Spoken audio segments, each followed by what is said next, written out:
Queridos amigos, amigas, os lanzo una pregunta. ¿Creéis que el acceso a la universidad tiene que ser gratuito para todo el mundo? Pues me atrevo a decir que probablemente la mayoría de vosotros penséis que sí, que hay razones más que de sobra por las que el acceso gratuito a la educación superior es más que deseable. Por ejemplo, al no tener que pagar tasas universitarias, todo el mundo podría formarse y conseguir un empleo de calidad. Por así decirlo, la universidad gratuita sería una forma de promover la igualdad de oportunidades sin importar el nivel de renta de las familias de los estudiantes, el mérito y el esfuerzo por encima de la capacidad económica. En definitiva, lograr que hasta la persona más pobre pueda acceder a la universidad parece una manera perfecta de reducir la desigualdad y lograr un mundo más equitativo. Y en parte, puede que tengáis razón. Sin embargo, bueno, siento decepcionaros, pero las cosas no son tan fáciles. Y es que este tema en particular es un poco más complicado de lo que puede parecernos a simple vista. ¿Queréis alguna prueba de lo que estoy diciendo? Pues fijaos. En esta línea se representa el porcentaje de acceso a la universidad de los jóvenes estadounidenses. Como veis, cuanto mayores son los ingresos de sus padres, mayores son también las posibilidades de que los hijos accedan a la educación superior. En concreto, mientras que 9 de cada 10 hijos de las familias más acomodadas consiguen acceder a la universidad, tan solo 3 de cada 10 hijos de familias pobres consigue hacerlo. Es decir, que si naces en una familia rica de Estados Unidos, tienes el triple de posibilidades de ser universitario respecto a si naces en una familia con bajos ingresos. Pero claro, hasta aquí, bueno, todo normal, todo esperable. Estados Unidos no se caracteriza precisamente por disponer de universidades gratuitas accesibles para todos, por lo que es lógico que los más pobres tengan a la vez menos oportunidades que el resto de personas. No obstante, fijaos en lo que pasa cuando sobre la misma gráfica dibujamos una línea representando el acceso universitario en Francia.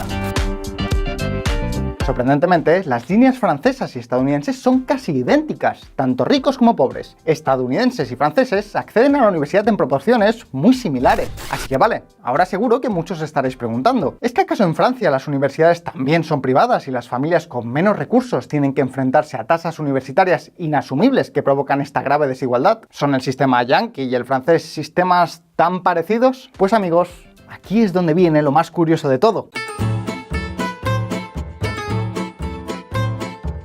Francia es todo lo contrario a Estados Unidos. Francia es uno de los países con la universidad más subvencionada de todo el mundo. Por ejemplo, mientras que en Estados Unidos el pago medio por año universitario supera los $9.000, en Francia los pagos oscilan como mucho entre los 200 y los 600 euros. Y claro, todo eso por no hablar del enorme sistema de becas público francés. En resumen, ir a la universidad en Francia es 20 veces más barato que en Estados Unidos. Sin embargo, eso no se traduce en que los pobres estén teniendo más capacidad para formarse en estudios superiores. Es como si tener una universidad casi gratuita en Francia diese completamente igual. La cuestión es, ¿por qué ocurre esto? ¿Por qué a pesar de la abrumadora diferencia de precios las desigualdades sociales se mantienen prácticamente intactas? ¿Por qué volver la universidad tan barata no parece servir para absolutamente nada, al menos si hablamos de facilitar el acceso? Pues lo cierto es que la respuesta posiblemente te sorprenda incluso más. ¿Qué pensarías si te dijera que en realidad la universidad gratuita, o bueno, casi gratuita, incrementa más la desigualdad? Y si te dijera que ofrecer la universidad a coste cero puede ser una política idónea para exacerbar desigualdades y castigar a las clases menos acomodadas. Pues bien, hoy en Visual Economic vamos a explicar esta interesante paradoja, así que atentos.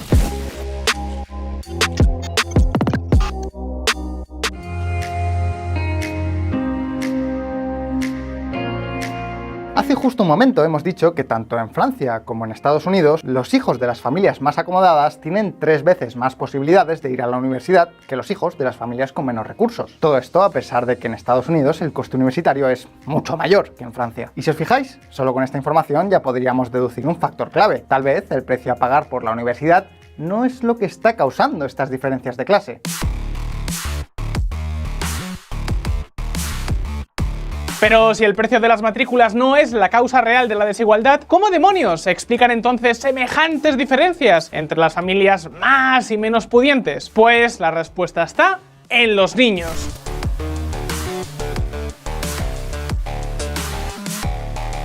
En un estudio hecho en colegios alemanes se encontró que los niños procedentes de las familias con menos recursos tenían una clara desventaja académica respecto a los niños de familias promedio. Por ejemplo, mientras que solo 2 de cada 10 niños de las familias más pobres eran capaces de reconocer letras al empezar el parvulario, más de 7 de cada 10 niños de las familias medias eran capaces de hacerlo. Y no importa si las razones de fondo son culturales o materiales. Lo más interesante de este dato es que demuestra que la bonanza económica está correlacionada con el desarrollo académico de los niños. Y eso, que estamos hablando solo de edades de parvulario, donde aparentemente las diferencias de renta no deberían afectar demasiado. Pero ¿por qué importa todo esto si hablamos de desigualdad universitaria? Pues básicamente por una razón. A medida que el bajo rendimiento escolar de un estudiante procedente de una familia con bajos recursos se va acumulando, este estudiante tiene cada vez más posibilidades de fracasar académicamente y terminar abandonando el sistema educativo. En pocas palabras, que si los hijos de las familias más pobres van menos a la universidad, esto tiene que ver sobre todo con lo que podríamos denominar como el fracaso escolar anticipado, y no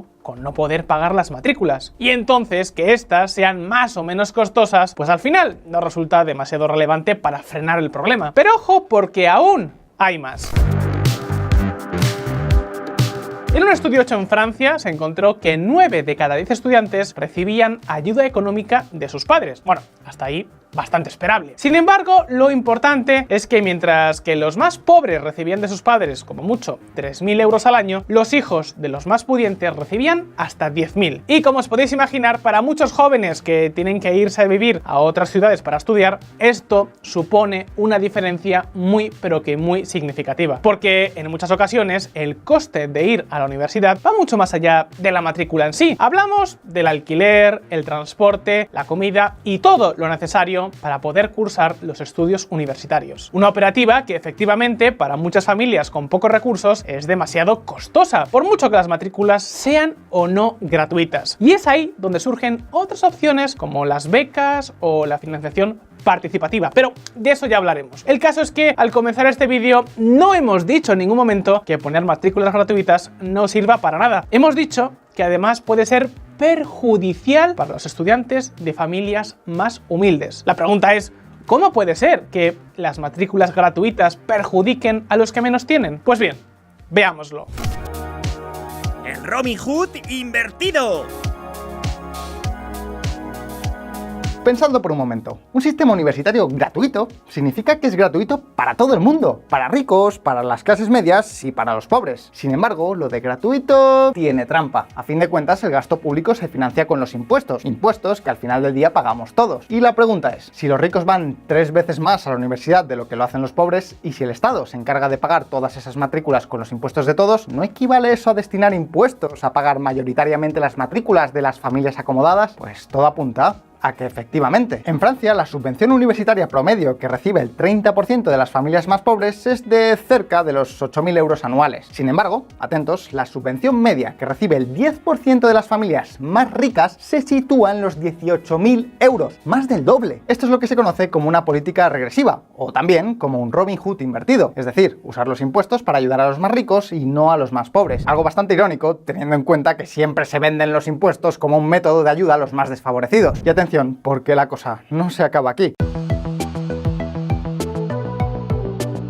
Otro factor que empeora aún más este fenómeno del Robin Hood invertido es que si los ricos tienen mayores subvenciones universitarias y por tanto más oportunidad de acceder a empleos mejor pagados, entonces la desigualdad entre clases crece con el tiempo. Al pagar la universidad de forma desproporcionada a los más ricos, hacemos que en el futuro estos ricos sean todavía más ricos. Esto es lo que se conoce como desigualdad dinámica. Y por poner un dato ilustrativo, de media en Estados Unidos un universitario puede cobrar hasta $2.000 mensuales más que alguien que solo tiene un título de secundaria. Así que echad vosotros mismos las cuentas. Sea como sea, y después de haber visto los potenciales problemas de volver gratuita la universidad, no podemos irnos de aquí sin aportar ninguna solución. Así que la pregunta es, ¿qué podemos hacer para que los más desfavorecidos puedan ir a la universidad sin tener que volverla gratuita? ¿Existe alguna alternativa realista a los sistemas altamente subvencionados? Pues lo cierto es que sí, y para ello, preparaos porque tenemos que viajar hasta Inglaterra. Nada es gratis. Aunque a muchos os cueste creerlo, hasta hace apenas 2 décadas la universidad en Inglaterra era completamente gratuita. Durante buena parte del siglo XX, el gobierno británico se hizo cargo de los costes universitarios para que los estudiantes ingleses no tuvieran que pagar ni una sola libra de su bolsillo en sus estudios superiores. Sin embargo, en el año 98 la cosa cambió. El gobierno decidió que no le apetecía seguir gastando todo el dinero que gastaba en las universidades inglesas e hizo que éstas empezaran a cobrar matrículas universitarias de hasta 1.000 libras esterlinas cada año. Eso sí, matrículas que eran más bajas si el alumno venía de una familia con menos recursos, todo hay que decirlo. Pero de esta forma, el gobierno se pudo ahorrar unos cuantos billetes y los alumnos tuvieron que asumir una pequeña parte del coste de sus estudios. Pero vamos, nada demasiado serio. En cualquier caso, este pequeño cambio del 98 no fue tan importante por su magnitud, sino porque fue la antesala de lo más interesante que os vamos a contar en este vídeo.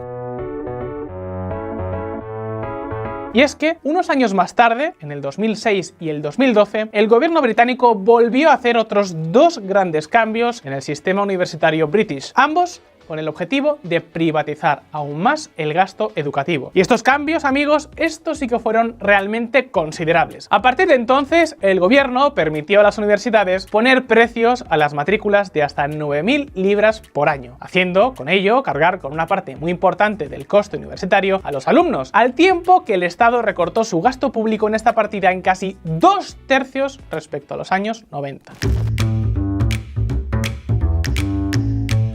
Además, el gobierno eliminó la posibilidad de que las familias con menos recursos pudieran pagar matrículas reducidas. Así que todo el mundo acabó pagando el mismo precio independientemente de su riqueza. Y la pregunta es, ¿cuáles fueron las consecuencias de estos cambios? ¿Fue eso una hecatombe para las familias humildes? Pues después de prácticamente privatizar las matrículas, efectivamente hubo un grupo de población que fue el gran perjudicado. Lo que pasa es que sorprendentemente, el grupo perjudicado no fue el de los más pobres, sino que fue el grupo de los más ricos. Sí, tal cual como lo escucháis. Después de las reformas del año 2006, los estudiantes de familias con mayor poder adquisitivo redujeron su participación universitaria en 1,6 puntos porcentuales. ¿Y adivináis qué pasó con el resto de los estudiantes? Pues sí, exactamente todo lo contrario.